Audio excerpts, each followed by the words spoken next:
बिस्मिल्लाहिर्रहमानिर्रहीम। I am Sadiq Qamar, your chemistry teacher. Students, आज हम देखने जा रहे हैं कि बाईफिनाइल जो है उसका मेल्टिंग पॉइंट जो है वो कैसे कैलकुलेट करते हैं। ये केमिस्ट्री का प्रैक्टिकल है जिसको जो है वो हम डिटेल से देखेंगे। प्रीवियस प्रैक्टिकल के अंदर हमने जो था वो नेफ्थलीन का मेल्टिंग पॉइंट जो था वो देखा था। आज जो है वो हम बाईफिनाइल का मेल्टिंग पॉइंट जो है वो देखने जा रहे हैं। उसके लिए अपरेटस क्या क्या होगा, उसके लिए केमिकल कौन कौन से रिक्वायर्ड होंगे, उसका प्रोसीजर क्या होगा और हम उसको जो है वो कैसे कैलकुलेट करेंगे, ये तमाम चीज़ें आज हम डिस्कस करने जा रहे हैं। सबसे पहले जब हम बात करें तो सबसे पहली बात ये है कि अपरेटस में कौन कौन सी चीज़ें हैं। अपरेटस में आपके पास बेंसर बर्नर है, ग्लास रॉड है, आयरन स्टैंड है, थर्मामीटर, ट्राइपॉड स्टैंड, वायर गाज, आग जलाने के लिए मैच बॉक्स, ग्लास टिरर और फिर कैपिलरी ट्यूब्स। ये वो अपरेटस है जो हमें चाहिए होगा। इसके लिए मैं फिर रिपीट कर रहा हूँ, Bunsen burner, glass rods, iron stand, thermometer, tripod stand, wire gauze और उसके साथ जो वायर गाज है उसके साथ साथ हमें चाहिए मैच बॉक्स, फिर ग्लास टिरर एंड कैपिलरी ट्यूब। इससे जब हम केमिकल्स की बात करें तो केमिकल में सिर्फ दो चीज़ें हमें चाहिए होती हैं, एक वाटर और दूसरा नेफ्थलीन। नेफ्थलीन जो है वो हमारा रिक्वायर्ड मटेरियल है जिसका हम देखने जा रहे हैं कि इसका मेल्टिंग पॉइंट कितना होगा। सबसे पहले हम अपरेटस पे जाएंगे। अपरेटस में देखेंगे कि अपरेटस कैसे फंक्शन होता है, जो कैसे फंक्शनल होता है। उसके बाद जो है वो हम इसके प्रोसीजर पे बात करेंगे। जब हम अपरेटस की बात करते हैं तो अपरेटस में जो सबसे अहम बात है, सबसे पहले हमने ये देखना है कि ये दो चीज़ें हमारे पास, एक हमने थर्मामीटर लेना ताकि हम जो है वो टेम्परेचर को काउंट कर सकें, फिर हमें एक धागा या थ्रेड चाहिए जिससे हम कैपिलरी ट्यूब को बांध सकें और कैपिलरी ट्यूब के अंदर हमने ये नेफ्थलीन जो है वो डालनी है। ये देखें नीचे वाला पोर्शन जो है वो इसका वो शो कर रहा है कि ये नेफ्थलीन है। मैं फिर रिपीट कर दूं आपको कि अगर हम दो इम्पॉर्टेंट चीज़ों की बात करें तो उसमें सबसे पहले हमारे पास थर्मामीटर है। थर्मामीटर का फंक्शन क्या है कि ये हमें टेम्परेचर को कैलकुलेट करके बताता है कि मेल्टिंग पॉइंट जो है वो किस डिग्री सेंटीग्रेड के ऊपर जो है वो स्टार्ट हुआ है। ठीक होगी बात। उसके बाद हमारे पास ये एक धागा या थ्रेड है, इससे हम क्या करते हैं कि कैपिलरी ट्यूब और थर्मामीटर को बांध देते हैं। ये हमारे पास कैपिलरी ट्यूब है, ये वाली, ये देखें, और ये हमारे पास कैपिलरी ट्यूब के अंदर जो है वो नेफ्थलीन है। ये दो चीज़ें जो हैं वो बड़ी इंपॉर्टेंट हैं और इसी चीज़ के ऊपर बेस करता है। जो हमारी एंड पे कैलकुलेशन होगी वो इन्हीं पर बेस करेगी। अगर हम दूसरे मटेरियल की बात करें तो सबसे पहले ये देखें, ये हमारे पास स्टैंड है, यहाँ से ये शुरू हो रहा है, ये सारे का सारा स्टैंड कहलाएगा। अगर ये ना हो तो उसके लिए हमारे पास इसके लिए इस जगह पे हम ट्राइपॉड स्टैंड, इसको फिर हम यूज़ नहीं करेंगे और यहाँ पर जो है वो हम ट्राइपॉड स्टैंड इस्तेमाल कर लेंगे और उसके ऊपर हमारी वायर गाज होती है। वायर गाज जो है उसका बेसिक फंक्शन ये है कि जो टेम्परेचर हम उसको प्रोवाइड कर रहे होते हैं ये उसको बैलेंस रखती है, अदरवाइज जो है वो ब्रेक करके टूट जाने का खदशा होता है। सबसे पहले ये है कि ये हमारे पास बेंसर बर्नर है जिससे हम टेम्परेचर प्रोवाइड करते हैं और हमने पहले बात की थी कि इसके लिए मैच बॉक्स जो है या माचिस जो है वो यूज़ होती है आग जलाने के लिए। तो बेंसर बर्नर को जो है वो हम यूज़ करते हैं, सुई गैस की सप्लाई उसमें होती है, हम उससे आग जो है वो जला लेते हैं। अगर ऐसे ना हो तो हम स्प्लिट लैंप जो होता है उसको भी यूज़ कर सकते हैं। अब ये इसके ऊपर ये देखें जो जाली नजर आ रही है, दिस इज कॉल्ड वायर गाज। मैंने पहले भी बताया कि इसका जो बेसिक फंक्शन होता है वो ये होता है कि ये इक्वल टेम्परेचर जो हो रहा होता है उसको प्रोवाइड कर रही होती है।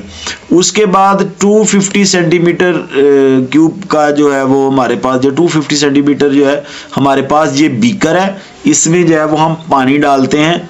उसके बाद ये देखें कि ये दोनों चीज़ें जो हैं ये वाली इसके ज़रिए इसके अंदर जो है वो लटका दी गई हैं, यहाँ से धागा बांध के नीचे लटका दी गई हैं। लेकिन इस बात का ख़ास ख्याल रखा जाता है कि ये थर्मामीटर और कैपिलरी ट्यूब जो है ना तो बॉटम के साथ अटैच हो बीकर के, ना ही उनकी साइड्स के साथ अटैच हो।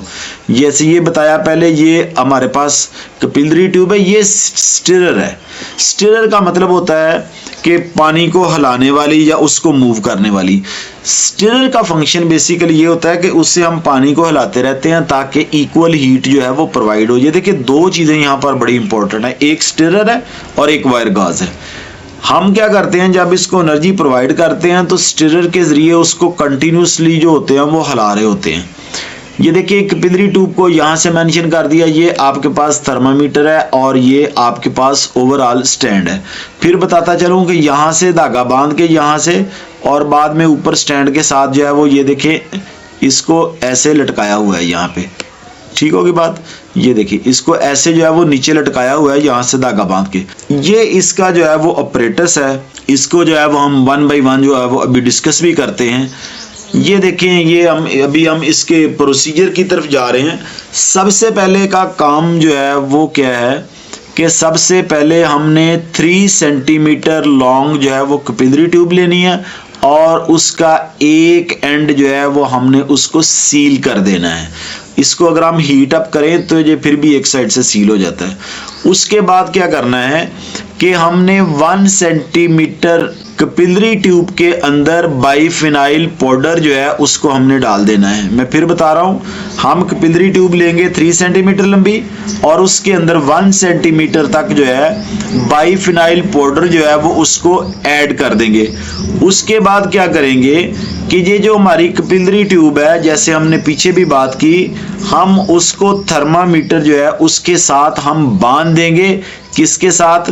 हम उसको धागे के साथ भी बांध सकते हैं और रबर रिंग जो होती है, रबर बैंड भी उसको बोलते हैं, उसके साथ जो है वो भी बांध सकते हैं। अब हमने क्या करना है कि 20 सेंटीमीटर क्यूब बीकर लेना है। हम इसको 250 सेंटीमीटर क्यूब तक भी ले सकते हैं, उससे कोई फर्क नहीं पड़ता। और उसके अंदर हमने 100 सेंटीमीटर क्यूब जो है वो पानी डाल देना है। फिर बता रहा हूं, आप बीकर लेंगे, बीकर के अंदर 100 सेंटीमीटर क्यूब जो है वो पानी डाल देंगे और उसके बाद क्या करेंगे, जो ट्राइपॉड स्टैंड के ऊपर जो है वायर गाज पड़ी होगी हम उसको उसके ऊपर रख देंगे और उसके बाद क्या करेंगे कि हम उसको हीट सप्लाई करेंगे। ठीक होगी बात। उस बीकर को क्या किया हमने, उस बीकर को हमने वायर गाज के ऊपर रख दिया और वायर गाज के ऊपर रखने के बाद हमने क्या किया कि थर्मामीटर जो था और कैपिलरी ट्यूब जो थी जिसको हमने धागे के साथ बांधा था, हमने उसको पानी का जो बीकर था उसके अंदर हमने उसको हैंग कर दिया या लटका दिया। अब होगा क्या कि हमने उसको जेंटली या सॉफ्टली या आहिस्ता आहिस्ता हमने उसको जो है वो हीट प्रोवाइड करनी है और फ्लेम जो है उसको ज़्यादा ओपन नहीं करना ताकि जो है वो प्रॉब्लम ना हो। और उससे अगर ज़्यादा आप ओपन करते हैं फ्लेम को, या ज़्यादा जो है वो आग जलाते हैं या ज़्यादा हीट प्रोवाइड करते हैं तो उसमें जो है वो एक्यूरेट रीडिंग आने का चांस कम होता है। उसके बाद क्या होगा कि आपने जो है वो उसको वायर गाज के ऊपर रख दिया, धागे के साथ बांध के टेम्परेचर थर्मामीटर को और वायर गाज कैपिलरी ट्यूब जो है उसके अंदर लटका दी। अब क्या करना है कि आपने टेम्परेचर नोट करना है। कब नोट करना है कि जब सॉलिड बाइफिनाइल जो है वो ट्रांसपेरेंट लिक्विड में कन्वर्ट हो जाए। मैं फिर बता रहा हूं आपको कि आपने कैपिलरी ट्यूब को और थर्मामीटर को उसके अंदर लटका दिया पानी के अंदर, आपने हीट प्रोवाइड की। हीट प्रोवाइड करने के बाद वो जो आपके पास बाइफिनाइल है वो मेल्ट होके ट्रांसपेरेंट लिक्विड में जो है वो कन्वर्ट हो जाएगा। आपने वो टेम्परेचर नोट कर लेना है। उसके बाद क्या करना, आपने हीट को बंद कर देना है, उसको कूल होने देना है, और जब वो कूल हो तो वो दोबारा सॉलिड शेप में कन्वर्ट होना शुरू हो जाएगी या सॉलिडिफाई होना शुरू हो जाएगी। आपने उस टेम्परेचर को भी नोट कर लेना है। जब उस टेम्परेचर को आप नोट करेंगे तो दोनों टेम्परेचर का जो है वो आप मीन निकाल लेंगे बाइफिनाइल का। ठीक होगी बात। अब ये देखें, जब सॉलिड जो था वो मेल्ट होना शुरू हुआ तो वो टेम्परेचर T1 होगा, और ये 70 डिग्री सेंटीग्रेड अप्रोक्सीमेटली था जब हमने इसको परफॉर्म किया। और जब हमने उसको सॉलिडिफाई होना शुरू हुआ तो फॉर एग्जांपल 70.2 डिग्री सेंटीग्रेड था। अब हमने मेल्टिंग पॉइंट जब उसका निकालना है, हमने इसकी एवरेज निकालनी है। हमने दोनों को ऐड कर दिया। ये देखें, ये 70 डिग्री सेंटीग्रेड था और ये 70.20 डिग्री सेंटीग्रेड था। हमने 2 पे डिवाइड कर दिया और ये आपके पास मीन निकल आया। ये कितना था, 70.1।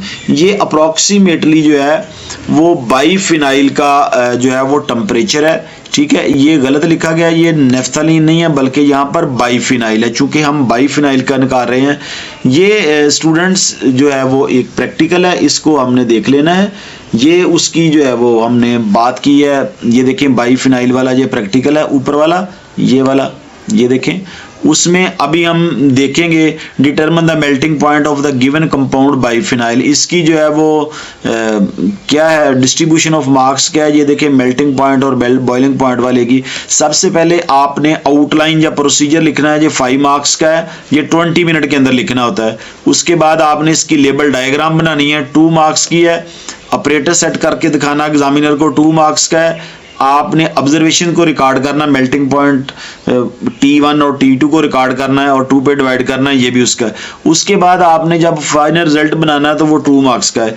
इस तरह जो आपके 12 मार्क्स जो है वो बन गए। Thank you students. अगर कोई क्वेश्चन हो तो आप मुझसे पूछ सकते हैं। अस्सलाम वालेकुम।